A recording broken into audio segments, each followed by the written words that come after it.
Assalamualaikum warahmatullahi wabarakatuh. Alhamdulillahirrahmanirrahim. Kita bertemu kembali dalam pembelajaran tematik 6, tema 2, subtema 3. Pada tatap muka kali ini kita akan membahas materi tentang manfaat tumbuhan dan hewan. Namun sebelum kita melanjutkan, mari kita buka bersama-sama dengan bacaan basmalah. Bismillahirrahmanirrahim. Adapun tujuan pembelajaran pada tatap muka kali ini yaitu peserta didik dapat menjelaskan manfaat tumbuhan dan hewan bagi manusia dan lingkungannya. Peserta didik dapat menjelaskan cara merawat atau memelihara tumbuhan dan hewan untuk kelestariannya. Yang ketiga, peserta didik dapat menyajikan hasil karya tentang manfaat tumbuhan dan hewan serta cara melestarikannya. Itu tujuan pembelajaran pada tatap muka kali ini. Sebelum kita melanjut pada materi pembelajaran, mari kita bergembira bersama menyanyikan lagu berkebun. Lagu ini nanti ada hubungannya dengan tugas kalian setelah selesai pembelajaran ini, yaitu menanam atau belajar berkebun di sekitar rumah kalian. Ya, siap anak-anak? Oke, siap. Bisa di pot, bisa di tanah langsung. Ayo kita nyanyikan lagu berkebun. Cangkul, cangkul, cangkul, cangkul, cangkul yang dalam. Yuk kita sama-sama menanam jagung. Jagung-jagung ditanam di kebun kita. Hey! Ayo kawan, kita bersama menanam jagung di kebun kita. Ambil cangkulmu, ambil bangkulmu, kita bekerja tak jemu-jemu. Cangkul, cangkul, cangkul yang dalam, menanam jagung di kebun kita. Cangkul, cangkul, cangkul yang dalam, menanam jagung di kebun kita. Beri pupuk supaya subur, tanamkan benih dengan teratur. Jagungnya besar, lebat buahnya, tentu berguna bagi semua. Cangkul, cangkul, aku gembira, tanahnya longgar, jagungku tanam. Cangkul, cangkul, aku gembira, tanahnya longgar, jagungku tanam. Jadi nanti kalian tugasnya setelah pembelajaran ini adalah menanam toga tanaman obat keluarga di sekitar rumah kalian, di kebun atau di pot, ya. Tanam-tanam jagung, tanam di kebun kita. Jangan-jangan pernah jangan menjadi malas. Hey! Ayo kawan, kita bersama menanam jagung di kebun kita. Ambil cangkulmu, ambil bangkulmu, kita bekerja tak jemu-jemu. Cangkul, cangkul, cangkul yang dalam, menanam jagung di kebun kita. Cangkul, cangkul, aku gembira, tanahnya longgar, jagungku tanam. Cangkul, cangkul, cangkul yang dalam, menanam jagung di kebun kita. Cangkul, cangkul, aku gembira, tanahnya longgar, jagungku tanam. Cangkul, cangkul, cangkul, cangkul, aku gembira. Hey! Oke, tepuk tangan semuanya. Tadi kita sudah menyanyikan lagu berkebun. Semoga menambah semangat pada pembelajaran kali ini.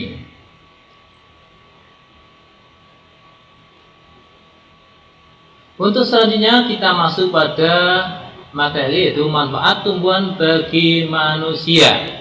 Sebagaimana Allah menciptakan segala sesuatu yang ada di atas muka bumi ini pasti ada manfaatnya, baik manfaat untuk manusia ataupun lingkungannya. Nah, sekarang kita masuk pada manfaat tumbuhan bagi manusia, di antaranya adalah sebagai bahan makanan. Nah, kita semua sudah tahu, setiap hari kita makan nasi, yaitu dari padi. Ada jagung, ketela pohon, ubi, buah-buahan, dan sayuran. Ini semuanya makanan yang berasal dari tumbuhan. Jadi manfaat yang pertama sebagai bahan makanan. Yang kedua sebagai bahan untuk membangun rumah dan perabot rumah tangga. Ya kalian bisa melihat ya pintu, kan? Daun pintu, daun jendela, semuanya terbuat dari kayu. Kayu berasal dari tumbuhan. Ini sebagai bahan untuk membangun rumah dan perabot rumah tangga. Meja dan kursi, ya, dari kayu, ya. Itu manfaat sebagai bahan untuk membangun rumah dan perabot rumah tangga. Yang ketiga sebagai bahan sandang. Ya, seperti rami itu kayak kandi itu loh, ya. Bisa menjadi bahan sandang, serat kayu tertentu. Yang selanjutnya bahan pembuat obat. Nah, ini biasanya ibu-ibu kalian jika kalian sakit mengambil obat-obatan tradisional itu dari dapur, yaitu ada kumis kucing, kunyit, ya kunyit kalau ada diare, ya temulawak atau jahe untuk menghangatkan badan, nah, jambu batu, ya untuk mengurangi diare di sini, ya. Terus kumis kucing untuk kencing batu, ya ini dan masih banyak yang lainnya. Ini semua disebut juga dengan kata toga, tanaman obat keluarga. Yang selanjutnya sebagai bahan baku industri ini pada industri-industri di Indonesia, contohnya ban, nah, dengan menggunakan getah karet kan dari tumbuhan, ya. Kemudian terpentin, minyak cat ini, ya dari getah pinus, ya untuk membuat minyak cat dari getah pinus, ya. Itu jika ayah kalian ngecat terus ada minyak untuk menghilangkan di sini. Cat cairan pencampur cat, getah pinus. Kemudian kelapa sawit untuk minyak goreng. Yang selanjutnya yang tidak kalah pentingnya adalah sebagai penghasil oksigen. Kalau tidak ada tumbuhan, kita bernafas mungkin sangat bingung, ya. Karena apa? Oksigen yang ada di alam bebas ini ada hasil fotosintesis, ya, pengolahan karbon dioksida oleh tumbuhan, kemudian mengeluarkan oksigen yang segar yang kita hirup setiap hari di sini. Jadi penghasil oksigen. Nah, selain penghasil oksigen, tumbuhan juga menyerap karbon dioksida. Pada saat kita bernafas, ya, asap-asap kendaraan, ya, itu sangat polusi sekali. Kemudian diserap oleh tumbuhan. Jadi tumbuhan berfotosintesis membutuhkan karbon dioksida. Setelah fotosintesis, tumbuhan mengeluarkan, menghasilkan oksigen yang dihirup oleh kita setiap hari. Ini, jadi penghasil oksigen juga menyerap karbon dioksida. Itu manfaat tumbuhan bagi manusia diantaranya dan masih banyak manfaat lainnya. Manfaat tumbuhan bagi lingkungan. Nah, manfaat tumbuhan bagi lingkungan tadi sudah penghasil oksigen dan menyerap karbon dioksida. Jadi karbon dioksida CO2 yang di alam ini diserap oleh tumbuhan untuk proses fotosintesis.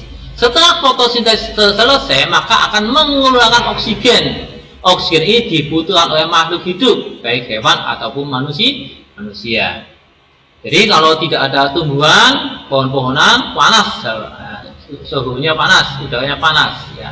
Kemudian yang kedua, sebagai bahan makanan bagi hewan dan manusia. Nah, ini lingkungan dan itu tidak hanya manusia toh, ada hewan, kan? Maka tumbuhan berperan penting sebagai bahan makanan baik bagi hewan ataupun manusia.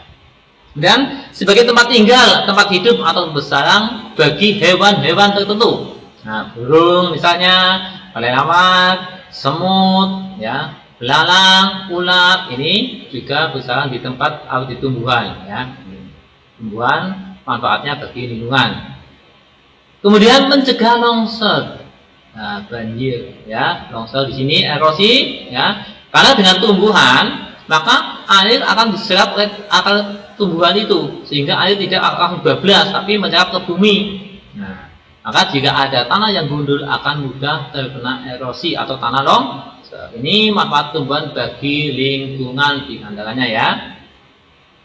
Kemudian manfaat hewan bagi manusia. Nah, ini Allah menciptakan banyak sekali hewan, itu juga sangat bermanfaat bagi manusia. Di antaranya hewan sebagai bahan pangan atau makanan, jelas. Kalian sudah pernah minum susu anak-anak? Sudah. Dari hewan apa? Iya, sapi. Sudah pernah makan telur? Iya. Nah, Dari mana? Dari apa? Ayam. Nah, ini contohnya. Daging sapi juga banyak. Ikan laut, ya kan? Itu sebagai bahan makanan. Yang kedua, hewan sebagai bahan sandang atau pakaian. Nih, ya, ada bahan pakaian seperti baju, sepatu, sandal, ikat pinggang atau sabuk, dan tas. Ini diambil dari hewan tertentu, seperti ulat sutra untuk bahan kain. Ya. Kulit kambing bisa sebagai tas pinggang, tas, sepatu, sebagainya. Ya. Kulit kerbau, ya, kulit sapi, ini bisa untuk pinggang, tas, ikat pinggang, tas, sandal, sebagainya. Yang ketiga, hewan sebagai bahan obat-obatan. Nih, salah satu contohnya adalah cacing sebagai obat tipes. Ya, di sini, kan? Dan masih banyak manfaat hewan untuk obat-obatan yang lainnya. Hewan sebagai bahan perhiasan dan kerajinan. Nah, ini contohnya rang untuk hiasan dinding, ya kan? Ayam mungkin bulunya bisa dirangkai menjadi bunga, ya kan? Itu. Dan kambing, ya, kulitnya bisa dijadikan wayang. Nah, sapi juga begitu, bisa dijadikan wayang, ya. Terus kulit sapi juga bisa dijadikan sebagai beduk, juga bisa, ya, sebagai bahan perhiasan dan kerajinan. Kemudian hewan yang digunakan untuk membantu pekerjaan manusia. Nah, diambil tenaganya. Kuda untuk menarik gerobak dan kerbau atau sapi sini. Kerbau untuk membajak sawah, ya. Keledai untuk membawa barang dan sebagainya. Anjing untuk melacak, ya, untuk berburu, ya kan. Burung merpati gimana, anak-anak? Ya, burung merpati ada jenis merpati pos, mengantarkan surat ke alamat tertentu. Gajah ini pada saat itu dulu itu kalau gajah itu membawa kayu, ya, dengan belalainya di hutan. Ini manfaat hewan untuk membantu pekerjaan manusia. Terus hewan juga ada yang digunakan untuk percobaan atau penelitian. Nah, kelinci mungkin organnya bagaimana, alat pencernaan yang dibuka ini untuk mempelajari organ pencernaan kelinci, dan masih banyak yang lainnya. Ini manfaat hewan bagi manusia. Sedangkan manfaat hewan bagi lingkungan itu sangat berperan utama untuk menjaga keseimbangan lingkungan hewan ini. Ada apa? Di antara hewan ada yang pemakan tumbuhan, ada juga pemakan hewan lainnya. Sehingga dalam sebuah ekosistem akan terjadi proses keseimbangan, di mana hewan yang satu pemakan hewan yang lain. Seperti karena berkembangnya katak sehingga akan menghambat perkembangan nyamuk, kita tidak digigit nyamuk. Nah, maka kadang-kadang kita membunuh katak, padahal katak sangat menguntungkan bagi kita, yaitu memakan nyamuk-nyamuk. Ya, ini keseimbangan ekosistem. Kemudian dengan adanya ular, maka tikus sawah akan terhambat. Nah, maka petani sebetulnya kalau sawahnya ada ularnya itu sangat untung. Karena apa? Tikus-tikus akan takut dimakan oleh ular. Jadi ular di sawah itu sebetulnya ya tidak mengganggu. Karena apa? Ular-ular itu akan makan tikus sawah sehingga padi tidak dimakan tikus. Ini manfaat hewan bagi lingkungan utamanya adalah untuk menjaga keseimbangan lingkungan. Masya Allah, begitu besar karunia Allah dengan adanya hewan di atas muka bumi ini. Nah, setelah itu bagaimana cara merawat atau memelihara tumbuhan supaya lestari? Yang pertama, melakukan penghijauan atau reboisasi, penanaman hutan kembali, menanam di penghijauan di rumah juga bisa, ya, supaya tidak banjir, oksigennya bagus, tidak terjadi pencemaran, ya, tidak terjadi polusi dengan adanya tumbuhan-tumbuhan hijau di sekitar kita. Mencegah kebakaran hutan, jangan sampai terjadi kebakaran. Ini merupakan kelemahan manusia itu sendiri. Kadang habis kemah, api unggun di tengah hutan tidak dimatikan, atau wisata ke tengah hutan membuang puntung rokok tidak dimatikan, kebakaran. Ini kelemahan daripada manusia itu sendiri. Mencegah adanya penebangan atau pembalakan hutan secara liar atau illegal logging, ya, penebangan hutan tapi tanpa izin, ini, ya, dicegah dengan undang-undang. Yang melanggar akan hukum. Kemudian melaksanakan tim tebang pilih. Jadi yang nebang kayunya itu yang sudah berusia siap ditebang. Setelah ditebang, ditanami kembali. Jadi tebang pilih. Dipilih yang sudah usianya cukup, kemudian setelah ditebang, ditanam kembali gantinya. Ini contoh cara merawat atau menjaga kelestarian tumbuhan. Ya. Kemudian, sedang untuk hewan, bagaimana cara merawat atau memeliharanya? Itu melalui peternakan, diternak. Ada ternak ayam, ternak kambing, ternak sapi, bebek, dan lain-lain. Ya, ini sini ada sapi. Ya, ini melalui peternakan. Ya, nah setelah diternak harus dipelihara dan merawatnya dengan baik, jangan dibiarkan begitu saja. Ya, bagaimana cara merawatnya dan memeliharanya? Itu dengan ketersediaan makanan dan minuman yang cukup bagi hewan-hewan tersebut, baik hewan yang diternak ataupun hewan lainnya. Kemudian tidak boleh melakukan atau tidak melakukan perburuan liar, ya, memburu binatang liar tanpa izin semaunya sendiri akan menghabiskan hewan-hewan, dan tidak boleh menyiksa hewan. Ini cara merawat dan menjaga kelestarian hewan. Oke, dan tugas kalian seperti tadi lagu di depan, yaitu belajar berkebun dengan cara menanam tanaman toga, tanaman obat keluarga, seperti daun di pepaya, bisa lengkuas, kunyit, laos, dan sebagainya. Yang penting bisa untuk tanaman obat. Gimana? Di sekitar rumah kalian, bisa di pot atau di kebun, ya, bisa langsung tanam di tanah atau di kebun, di pot. Setelah itu kamu harus menulis, ya, tulis nama dan jenis tanamannya, cara perkembangbiakannya dan manfaatnya. Juga mengamati dan mencatat proses pertumbuhannya. Ini tugas. Nah, nanti ada lembar pengamatannya.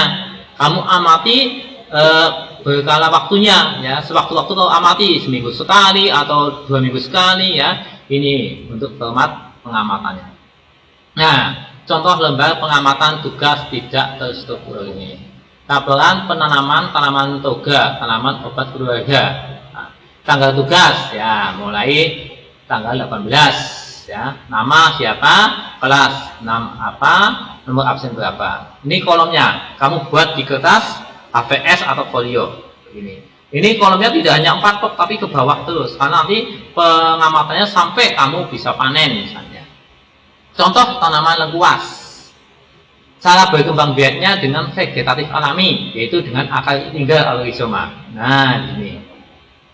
Misalnya kamu mau nanam apa, ya harus dengan vegetatif apa generatif.